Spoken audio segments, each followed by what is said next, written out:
Okay, B. What will be the maximum size of capital budget if the company plans to use only retained earning? Alright. For the equity portion. Okay, so meaning to say, this question asks, kalau kita tak issue new share, berapa maximum budget? Sebab kita nak duit 5 juta. 5 juta tu, kita kena pakai duit kita sendiri dengan kita kena issue new share. Tapi sekarang, kita tak nak issue new share. Maknanya kita kena, apa yang duit kita ada tu je kita boleh guna.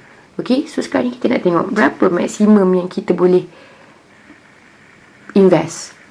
Okay, what happens is, what's retained earning? Retained earning is basically net profit after tax tolak dengan dividend payout. Okay, net profit, so retained earning ni sama dengan net profit available to common shareholders. Right? Okay, so net profit after tax tadi dia dah bagi berapa? 3 million. Okay, dengan dividend per share 28 sen. Dia nak bayar kepada 1 million share. So that's your total dividend 280,000.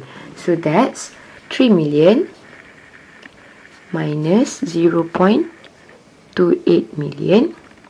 So you dapat 2.72 million. Okay, so sekarang ni equity portion. Okay, sebab kita kan ada bond, kita ada equity. Kita ada bond or debt.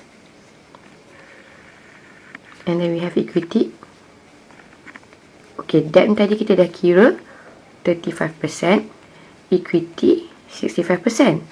So equity sama dengan 2.72 million.